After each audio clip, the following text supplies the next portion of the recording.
Up next, this elementary school teacher steps up in spirit. And schools across the district welcome the class of 2017. All this and more. Frisco ISD-TV starts now.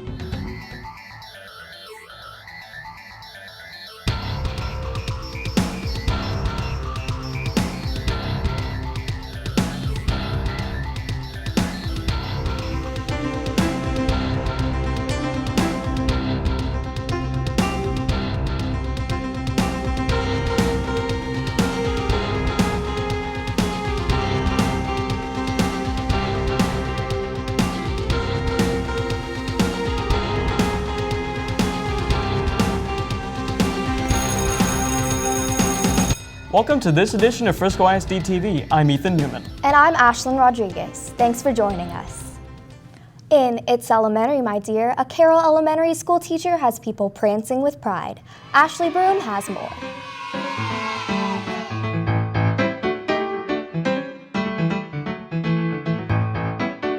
This teacher has many stepping in style. Carroll Elementary's Tori Nairn not only teaches, but also has a personal take on toms.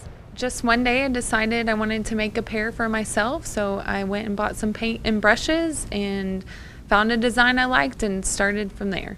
She takes plain colored tom shoes and turns them into spirit wear. Her supplies brings them from bland to bold. I use toms or any canvas shoes, paint brushes, fabric paint, and acrylic markers. Shop till you drop. Some feel you can never have enough shoes. Nairn decided to put a price on them. One person at the gym asked me one morning, and it just kind of snowballed from there, and then I started an Etsy shop, and the orders just keep coming in. I probably sell about 10 to 12 a month, doing a couple a week. They range from $80 to $110. And that includes the shoes, the paint, the jewels, shipping, everything. Stephen F. Austin State University's newsletter decked out in spirit wear by requesting a pair for the spotlight.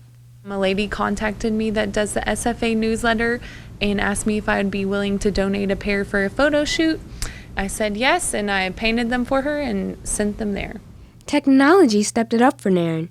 You can stroll online to check out some of her designs. You can go to etsy.com, www.etsy.com, and search for this shop called Personalized Shoes, and it's one word. And from there you can contact me, and I'll get back to you as soon as possible. What started as a hobby for Nairn has now painted its way into a business. I'm Ashley Broom for Frisco ISD-TV. Thanks, Ashley. I think I might get a pair for college. That would be a great way to show your spirit. Speaking of college, students at Western Middle School are giving Baylor University students a unique classroom experience. Michaela Barnes has more in the middle of it all.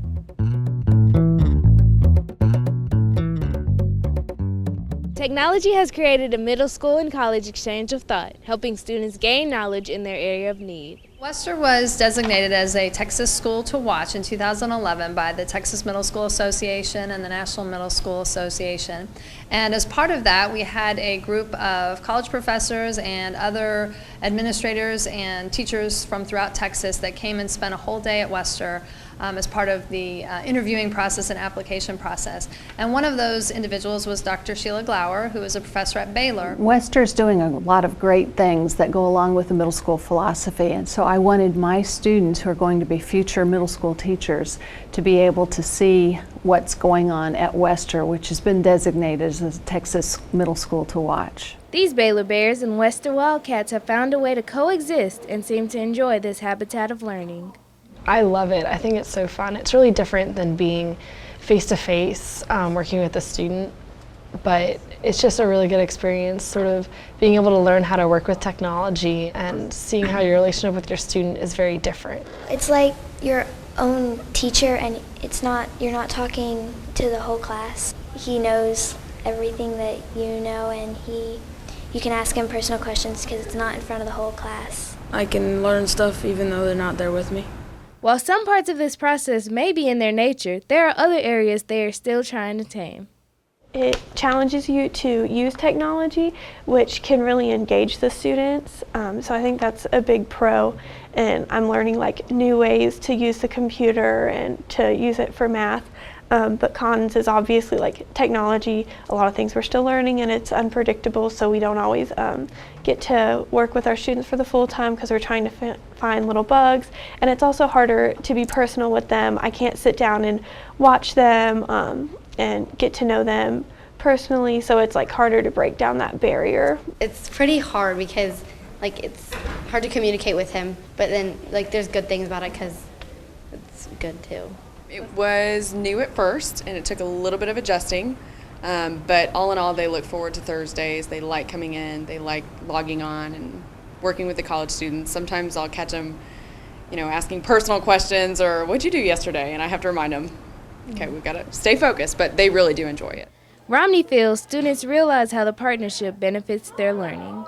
Anytime they can connect with a college student, they feel cool. They feel like that's something unique, and the college students are giving them individualized attention, so I think that's great. But now I think they're beginning to see that, hey, this is actually helping me academically. I'm getting some assistance and improving in math and improving in science, so that's been beneficial. The connection between these students creates a stream of knowledge for the future. I'm Michaela Barnes for Frisco ISD-TV.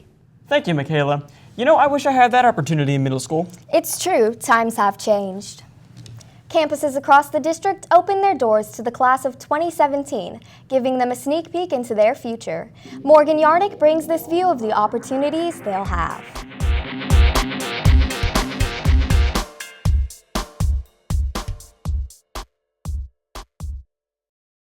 Students and families are preparing to soar to new experiences in life here at Centennial and at other high schools throughout the district as they host Rising Freshman Night.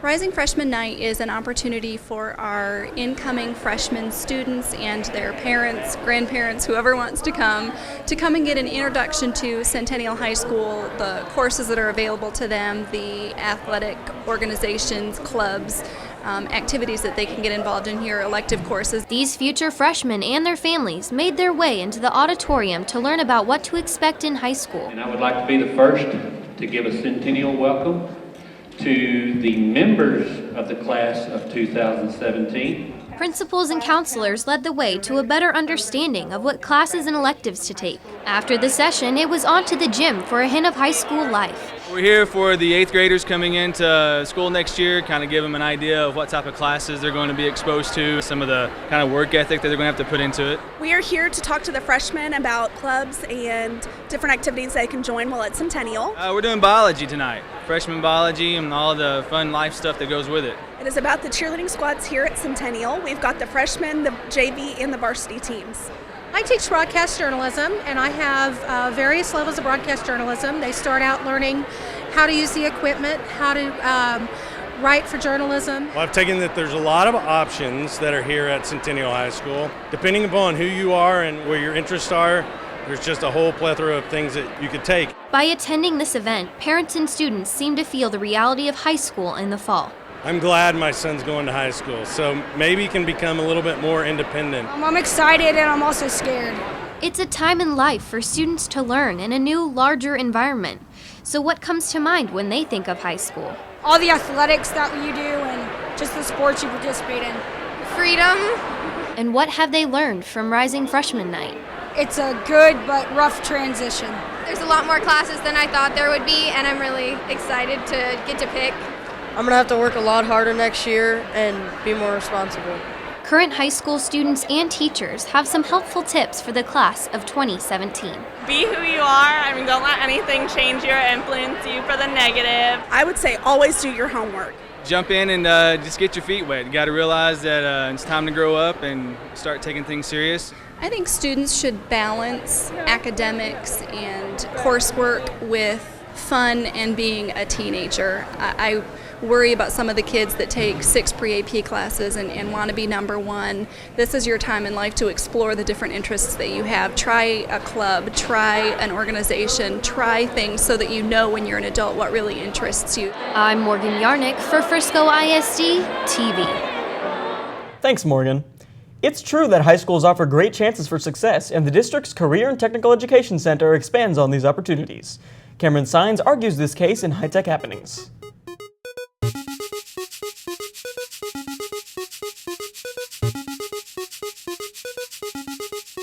Guilty or innocent, these students learn what it's like to bring justice to the court system. The students are learning basically the trial process from the discovery phase, which is where the investigation or the information is collected, all the way through the verdict phase of a trial. Our teacher chooses different teams for us to break off into. Sometimes we have more than one trial, but right now we're working on one big trial for our whole class, and he split us up into teams and determined who was going to be an attorney and who was going to be a witness. It's fun, it's interesting, you have to think on the spot and always be prepared. I love it. I think it's very preparing for the real world. Mock trials themselves are a lot of fun. You get to bring out your personality, so what you're capable of. Students are on the case, acting out roles as attorneys, witnesses, or jury members. I like both aspects of it because with an attorney I get to do like an opening and closing statement, and I enjoy that a lot because I like talking and I like presentation. But when you get to be a witness, you get to play like a different character, and sometimes you get to think on your feet to kind of avoid getting trapped by an attorney. Because with the witness you get to show your personality and be funny more than you can with the lawyer. In this courtroom, everyone gets judged. They're graded on their appearance, how they're dressed for court, their presentation, either if they're a witness, their character, or the presentation of the attorney about how they ask the questions. If they're attorneys, whether their questions are written well, whether they get objected to a lot or not, if they get their evidence in, or if it gets excluded from trial because they didn't do something correctly. The judiciary process is mirrored as clearly as possible as students bring truth to life. I'd say it's very similar because we obviously do have like a courtroom that looks very much like an actual courtroom, and we have a judge, Mr. Ewald, who tells us what's right and wrong, and we go through pretty much the same process. The verdict seems to be that these scholars are prime candidates for legal careers. This is preparing them for a lot of real-life situations, public speaking, dealing with others in a controlled environment where they may run into conflict at their job, their workplace, but they have to learn how to deal with it inside the bounds of whatever rules are being, governing whatever job they're doing. Well, this class obviously helps me prepare for the future in law because it exposes me to like the beginnings of all that, so that law school wouldn't be my obviously first exposure to any of this. Well, this class is obviously a very real-world example of what I expect in law school, so it's given me a foundation that I probably need. And it really shows me whether or not it's the path that I want to go. So this is basically like a stepping stone on my path towards succeeding in the future. I'm Cameron Sines for Frisco ISD-TV. Thank you, Cameron. These young business owners are selling their ideas to investors. Danny Sheehan spent some time with the organization behind it all.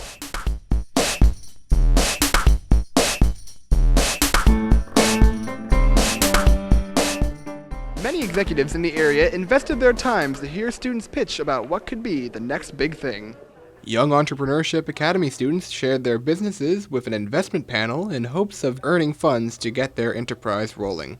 The students presented key points about their plans and how their ideas will benefit others. Our company is Minded Designs. It's a custom apparel designing and printing company. Today we were hoping for our full funding and of course to go to Rochester. In addition to seeking startup money, they also competed to represent Frisco at the Yay National Conference. The business that is going to be going with us up to New York is going to be Mad App Design. Mad App Design got the nod to serve Frisco with ideas for augmented reality mobile apps. The company was awarded $1,950 to get started. The investor panel was a great opportunity. I got the money I asked for, wait to get off the ground with the business, and I really appreciate everyone, the Yay program, for supporting me, and my family, of course. I get to go to Rochester to represent Frisco, and possibly one of the 3 people representing Texas. And more than that, I'm being able to market my company and experience something not every child gets to experience. Now with cash money in hand, hopefully the students will see success in the next phase of their entrepreneurship. I'm Danny Sheehan for Frisco ISD-TV. Danny also has an update on Keith's trip to New York. Young Entrepreneurship Academy Investor Panel winner Keith Sivaraja took center stage as he represented Frisco at the Yay semifinals in Rochester, New York. Students, instructors, and parents showed up at the CTE Center to cheer him on as he competed against 41 other semifinalists from around the country. I think he's done awesome. I think he's a natural. I think he has some natural presentation skills, but more importantly, he understands what it's going to take to make his business successful. The watch party met again for a second night since Keith moved on to the final round. He presented his company, Mad App Design, against the remaining 9 finalists. I think he was pretty good in it. Throughout the confidence and the answering questions, he's representing us pretty well. While he did not win at the national level, the watch party was still happy to support our local winner every step of the way. I'm Danny Sheehan for Frisco ISD-TV. Wow, Keith definitely carried the Frisco flag well. Indeed. Thank you, Danny, for those reports. That wraps up our show. Tune in next time when we bounce to the beat of a new artist. And City of Frisco Mayor Masso shares what it takes to be a leader. I'm Ashlynn Rodriguez. And I'm Ethan Newman. Thanks for watching.